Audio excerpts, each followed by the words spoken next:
Se-Malaysia terdiam.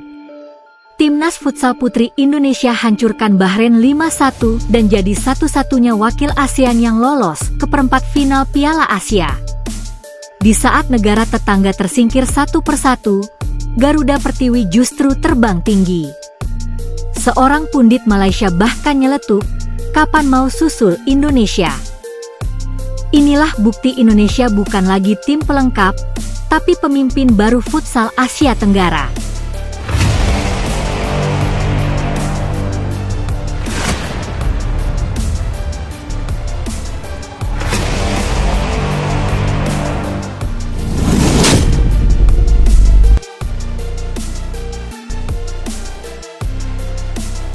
Sorotan tajam tertuju ke arah Timnas Futsal Putri Indonesia usai mencetak sejarah gemilang di Piala Asia Futsal Putri 2025. Kemenangan meyakinkan 5-1 atas Bahrain bukan hanya memastikan langkah ke babak 8 besar, tetapi juga menjadikan Garuda Pertiwi sebagai satu-satunya wakil ASEAN yang berhasil menembus perempat final turnamen bergengsi tingkat Asia itu. Di saat negara-negara Asia Tenggara lainnya satu persatu tumbang, Indonesia justru menjulang. Bahkan, di Malaysia, media dan para pengamat ramai-ramai mengakui keunggulan skuad merah putih. Seorang pundit olahraga negeri jiran menyentil, Malaysia semakin tertinggal. Tak hanya di sepak bola nasional, di turnamen Piala Asia Futsal Putri saja juga kalah. Kapan mau susul Indonesia? Laga penentuan yang digelar pada Minggu, 11 Mei 2025 di Ho Hot Sport Center, Tiongkok, mempertemukan Indonesia dengan Bahrain. Di atas kertas, Bahrain bukan lawan sembarangan. Namun di lapangan, Indonesia tampil jauh lebih unggul. Skuad asuhan Luis Estrella langsung menekan sejak menit awal. Hasilnya, dalam tempo 40 menit pertandingan, Garuda Pertiwi menggelontorkan 5 gol ke gawang Bahrain. Pemain senior Iku Rosita tampil memukau dengan mencetak hat-trick, sementara 2 gol lainnya masing-masing dilesakan oleh Fitri Rosdiana dan Insya Fadia Salsabillah. Pertandingan itu bukan hanya menunjukkan kualitas teknik dan taktik Indonesia, tapi juga mentalitas juara. Meski sempat diragukan karena harus bersaing dengan tim-tim kuat seperti Jepang dan Thailand di grup C, Timnas Indonesia justru menjadi salah satu tim peringkat ketiga terbaik dan lolos ke babak perempat final dengan penuh kepercayaan diri.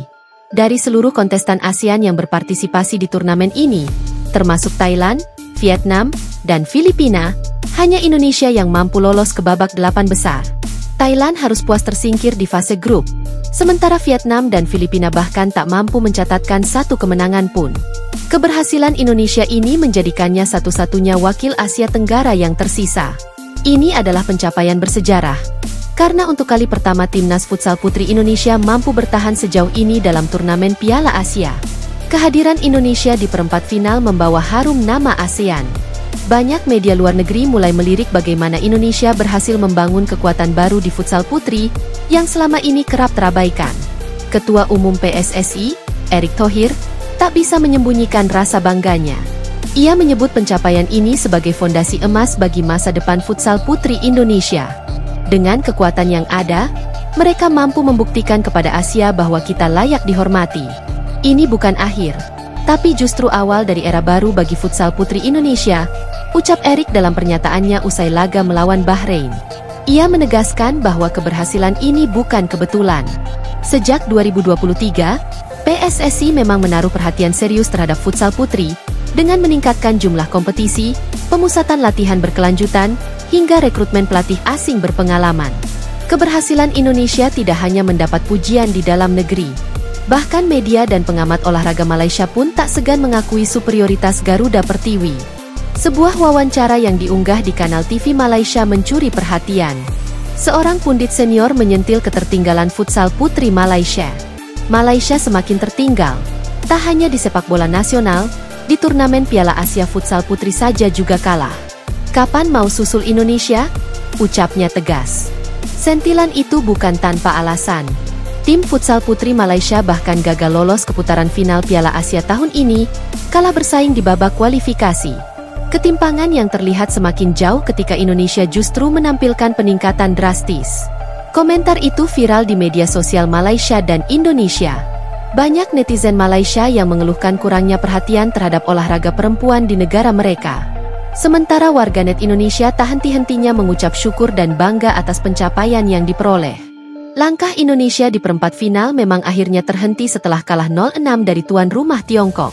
Tapi semangat juang para pemain sama sekali tak luntur.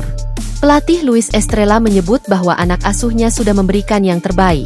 Kami memang kalah, tapi kami tidak menyerah.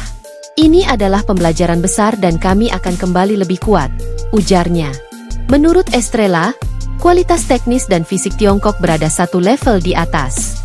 Namun ia yakin, jika program pembinaan berlanjut, Indonesia bisa bersaing lebih ketat di turnamen-turnamen mendatang, termasuk Piala Dunia Futsal Putri 2025 di Filipina.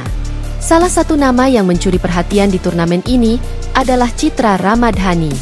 Gelandang muda asal Samarinda ini menjadi roh permainan Garuda Pertiwi. Sejak debutnya pada Mei 2024, ia telah mencetak beberapa gol penting, termasuk saat melawan Bahrain dan Hong Kong di pertandingan sebelumnya. Permainannya yang lugas, tenang, dan penuh visi membuat banyak pengamat menyebutnya sebagai jantung baru futsal putri Indonesia. Di usianya yang masih muda, Citra telah menjadi simbol kebangkitan generasi emas futsal wanita Indonesia. Dengan kegagalan tim ASEAN lainnya, Indonesia kini menjadi simbol baru kekuatan Asia Tenggara di futsal putri.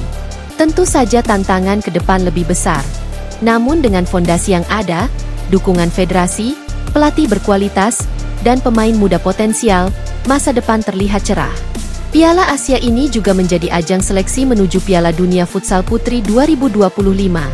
Meski gagal ke semifinal, pengalaman Indonesia di turnamen ini membuka peluang besar untuk meningkatkan peringkat FIFA dan mendapat undangan ke kompetisi internasional lainnya. Prestasi Timnas Futsal Putri Indonesia di Piala Asia Futsal Putri 2025 merupakan momentum penting dalam sejarah olahraga nasional.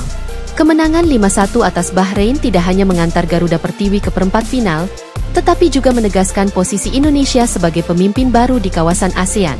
Sementara Malaysia dan negara-negara tetangga masih berjuang menyusun ulang kekuatan, Indonesia sudah melangkah jauh. Sorotan dari pundit Malaysia pun menjadi cermin bahwa era baru telah dimulai. Era di mana futsal putri Indonesia pantas diperhitungkan di tingkat Asia dan bahkan dunia.